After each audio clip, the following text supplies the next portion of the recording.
तो ये कहानी है रानो चिड़िया की। मधुपुर के जंगल में रानो चिड़िया रहा करती थी। रानो चिड़िया बहुत मेहनती चिड़िया थी। एक दिन वो सोचती है कि वो भी एक फलों का दरख्त उगाएगी। यूं ही उसने कुछ पैसे जमा कर रखे थे। वो उन जमा किए हुए पैसों से एक पौधा खरीदना चाहती थी।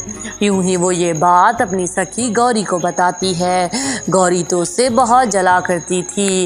यूं ही गौरी भी फैसला कर लेती है कि वो भी एक पौधा खरीदेगी, लेकिन गौरी के पास तो पैसे कम थे। यूं ही वो अपने कालू से बात करती है। अरे अरे, वो चिड़िया तो एक अच्छा पौधा खरीद लेगी और मैं एक बुरा पौधा, फिर क्या होगा?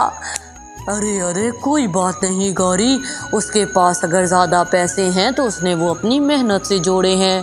तुम चिंता मत करो, अगर तुम्हारी नीयत साफ़ है तुम अच्छा ही फल पाओगी। तुम्हें फ़िक्र करने की ज़रूरत नहीं है और ये जला कुड़ा ना करो। अरे अरे, तुम्हें तो कुछ पता नहीं है, हर वक्त ज्ञान देते रहती हो। यूं ही गौरी तो कालू को भी चुप करवा देती है। यूं ही कुछ दिन गुजर जाते हैं। गौरी अपने लिए एक पौधा ले आई थी और रानो भी अपने लिए एक पौधा ले आई थी। यूं ही गौरी जानती थी कि रानो का पौधा महंगा है। यूं ही गौरी रानो के पास जाती है और धोखे से उसका पौधा अपने पौधे से बदल देती है। बेचारी रानो को तो कुछ पता नहीं था। यूं ही रानो अपने खेत में वो पौधा उगा देती है। रानो रात दिन उस पौधे की देखभाल किया करती, उसको कभी भी अकेला ना छोड़ती, दूर नदी से पानी लाती और उसे पानी लगाती। दूसरी तरफ गौरी भी देखा देखी अपने पौधे की बहुत देखभाल कर रही थी। रानो, ये कौन सा पौधा उगाया है तुमने? अरे टोनी, मैंने चौंसा आमों का पौधा उगाया है। मैंने ये सबसे महंगा पौधा खरीदा। मुझे उसने कहा था कि इस पर बहुत मीठे आम लगेंगे। अरे रानो, तुमने अपनी सारी जमा पूंजी इस आम के पेड़ पर लगा दी। कोई बात नहीं टोनी, जब एक दिन इस आम पर आम लगेंगे तो मेरी सारी मेहनत सफल हो जाएगी और मेरे पैसे भी पूरे हो जाएंगे। कोई बात नहीं, मैंने ज़्यादा खर्चा किया है, लेकिन मेरे पौधे पर तो मीठे आम लगेंगे। यूं ही रानो इन सारी बातों से बेखबर थी कि गौरी ने उसके साथ बहुत बड़ा धोखा किया है। यूं ही समय गुजरता जाता है।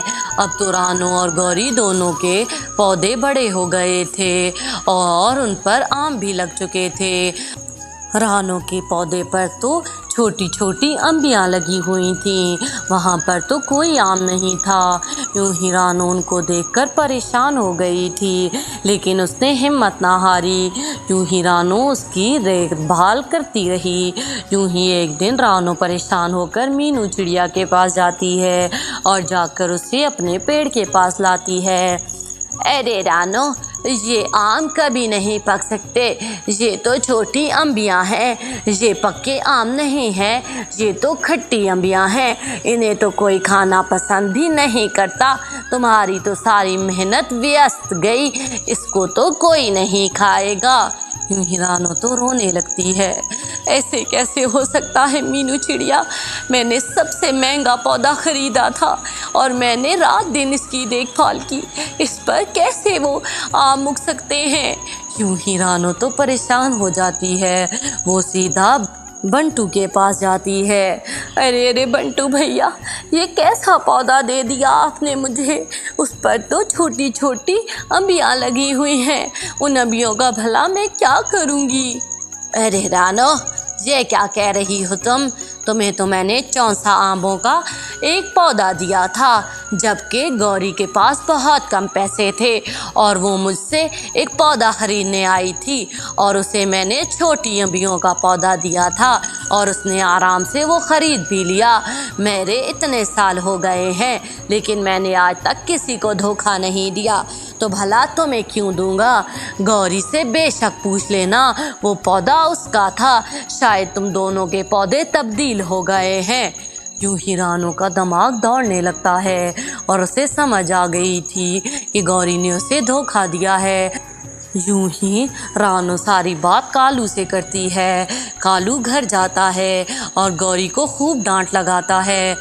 अरे अरे गौरी, मैंने कितनी बार तुमसे मना किया है कि तुम ये धोखाधड़ी ना किया करो। तुमने उस बेचारी रानो का पौधा चुरा लिया। अरे अरे, ये कैसे इल्ज़ाम लगा रहे हो तुम मुझ पर? तुम्हारे पास क्या सबूत है? अरे गौरी, तुम्हारे पास इतने कम पैसे थे कि उनमें चौसा आमों का पेड़ नहीं आ सकता था। मैंने वो पेड़ देखा है, इस पर मीठे मीठे आम लगे हैं। अरे कैसे इंसान हो तुम? तुम्हें तो ज़रा लज्जा नहीं आ रही। एक तो तुम्हारे लिए मैंने चोरी की और वो आम का पेड़ उगाया। अब तुम और मैं सारी गर्मियों में ऐश करेंगे, ऐश, और ऊपर से तुम मुझे ही कोस रहे हो।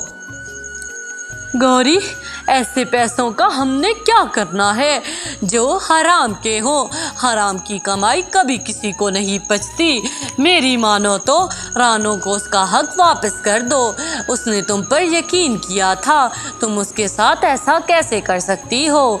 यूं ही गौरी तो कालू की एक बात नहीं मानती और अपने पेड़ से मीठे आम तोड़कर जंगल में बेचने चली जाती है। दूसरी तरफ रानो भी खट्टी अम्बियाँ लेकर जंगल में चली जाती है। उसकी खट्टी अम्बियाँ कोई नहीं खरीदता। यूं ही रानो गौरी से कहती है, तुम्हें तो मैंने अपनी सहेली माना था, तुम मुझे इतना बड़ा धोखा कैसे दे सकती हो? रे जा, इतना बड़ा इल्ज़ाम मुझ पर लगा रही है। आखिर तेरे पास सबूत क्या है? अब तेरी किस्मत ख़राब है तो मेरा क्या दोष है? ज़्यादा पैसों में भी तू बेकार अम्मियों का पौधा खरीद लाई, तो इसमें मेरा क्या दोष? मैं तो खुद अपने पैसों से जो पेड़ लाई थी वही उगाया है। यूं ही गौरी तो उसकी बात नहीं मानती। यूं ही रानो तो बहुत परेशान रहने लगी थी। एक दिन रानो जंगल में अपनी अम्बियाँ लिए बैठी थी कि वहाँ पर एक बूढ़ी दादी आ जाती है। अरे बेटी, क्यों परेशान बैठी हो? यूं ही रानो सारी बात उसे बताती है। अरे बेटी, परेशान मत हो, इस दुनिया में ऊपर वाले ने कोई भी चीज़ बेकार नहीं बनाई। ये अम्बियाँ बहुत अच्छी हैं, इन अम्बियों का अचार डाला जा सकता है जो लोग बहुत शौक़ से खाते हैं। आमों का सीज़न तो सिर्फ गर्मियों में होता है, लेकिन अगर तुम इन अम्बियों का अचार डालोगी तो सारा साल खा सकती हो और बेच भी सकती हो। अरे बूढ़ी दादी, लेकिन मुझे तो अचार बनाना आता ही नहीं है। तुम चिंता मत करो, मैं तुम्हें सिखा दूंगी। यूं ही बूढ़ी दादी सारा तरीका रानो को बता देती है। रानो घर आकर उन अम्बियों का अचार बना लेती है और जंगल में बेचने लगती है। रानो का अचार जो भी खाता उसका दीवाना हो जाता और दिन ब दिन रानो की गौरी से भी अच्छी बिक्री होने लगी थी। यूं ही एक दिन चील को पता चलता है कि इस जंगल में मीठे आम हैं। यूं ही वो मीठे आमों के पौधे के पास आती है और आकर आमों को देखने लगती है। इतने में गौरी आ जाती है। अरे अरे चील, भाग जा यहाँ से, अगर आम चाहिए तो पैसे देकर लेने पड़ेंगे, ये मेरा आम का पौधा है। अरे अरे, तू लेगी मुझसे पैसे? तेरी इतनी जुर्रत? यूं ही चील तो गौरी की खूब पिटाई लगाती है। अरे अरे, मुझे माफ़ कर दो, मुझसे गलती हो गई, तुम ये सारे आम ले जाओ, लेकिन मुझे छोड़ दो। गौरी बहुत ज़्यादा ज़ख्मी हो गई थी। चील उस दरख्त से सारे आम तोड़ कर ले जाती है। यूं ही गौरी तो अब ज़ख्मी हालत में अपने घर पड़ी थी। अब उसके हाथ तो वो मीठे आम भी ना आए थे, जबकि रानो तो पूरे जंगल में आम के अचार की वजह से मशहूर थी और सारे पक्षी उससे वो आम का अचार ख़रीदने लगते हैं। रानो ने दिन ब दिन तरक्की कर ली थी और उसने 2-3 खेत भी खरीद लिए थे। रानो के तो वारे न्यारे हो गए थे। अरे अरे, मर गई मैं। अरे अरे गौरी, मैंने पहले ही कहा था तुमसे कि जैसी तुम्हारी नीयत होगी तुम्हें ऐसा ही फल मिलेगा, तो अब घबरा क्यों रही हो? देख लो, तुमने रानो की राह में कितने कांटे बिछाए, लेकिन ऊपर वाले ने उसकी कितनी सहायता की। अब तुम इस बात से सबक सीखो कि आइंदा किसी को धोखा मत देना। तो प्यारे व्यूवर्स, अगर आपको ये कहानी पसंद आई हो तो प्लीज़ मेरे चैनल को सब्सक्राइब कर दें और इस वीडियो को लाइक करना ना भूलिएगा।